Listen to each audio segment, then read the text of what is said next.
Can you tell us your name, branch, and military rank? Okay, my name is Leroy Peaslee. I was in the United States Air Force from 1954 until 1962. Why did you decide to join the military? I left school after the 10th grade. I wasn't happy in school, and I did belong to the Army National Guard at the time, and I kind of liked what was going on at the meetings. It was military. There were people in there from the Korean War and from World War II that fascinated me about military. Of course, dropping out of school was not a good idea, and I realized that I was not going to have good employment. I had four brothers before me, older than I, that all had joined the military. So I thought, well, I'll do that too. And perhaps I can learn something in the military that would be something that I could use if I decided not to stay, that I could use as a lifetime career. So I went into basic training in 1954, in the summer of 1954, and learned quickly what real military was like, because back in those days, it was quite strict. It seemed to me at the time that they were doing a lot of things with us that unnecessary. We had to march and march and march all the time. Years later, I realized that marching, which they call close order drill, is a basic method of discipline. And we came together. Now, there were 60 people from all walks of life. I was from Maine, which is a little dinky little place, but there were guys there from Chicago, Cleveland, Philadelphia, backwoods of Kentucky. I mean, there was everybody in there, in that 60-man group. And in order to get us to become a cohesive group, we marched. And like I say, at the time, I thought it was foolish. We didn't understand why we have to march all the time. I had a drill instructor who had been in the Army in the Korean War, and he was very strict. And that was another thing. We all hated him. And that was the whole idea. He wanted us to hate him. But what he was doing, unbeknownst to us, is forming a group against that guy. We're on our side and he's against us. That's exactly what he wanted.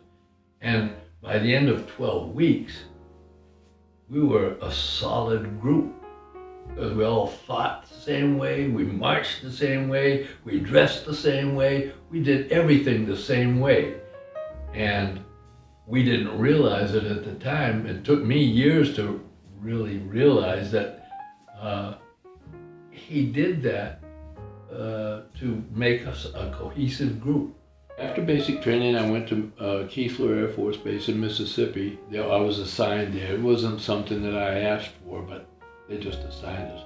I went to radio operators school. I learned Morse code, and I learned Morse code. I think I probably learned in 10 days. But some of us had been chosen to go into a program that was going to be secret in nature. Of course, military is adversary. We're looking at enemy. And so what we need to know about our enemy is, what are they like? What are they doing? What's going on over there?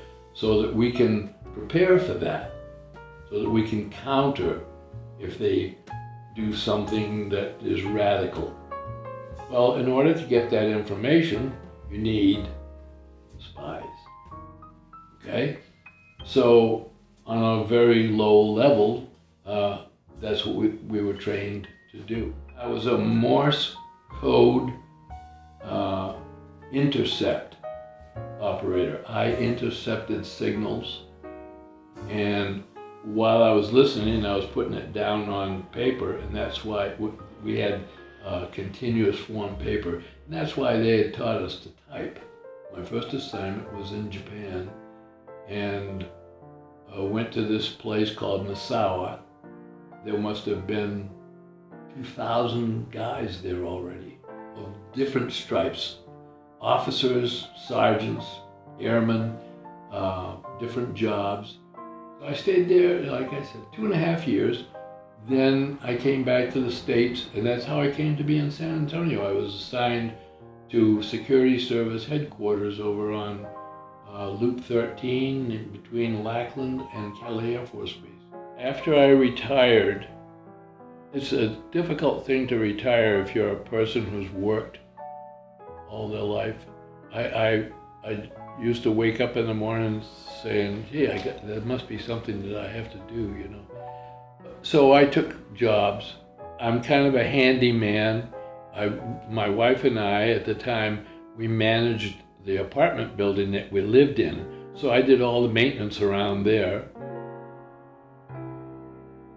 As the sunset bleeds, cooling behind the horizon, the brave stars gleam and shoot towards the sky, colliding, exploding in a beautiful nova, a spectacular show of magnificent light, the light that returns, the light that drips down, our tomorrows, which churn at sunrise.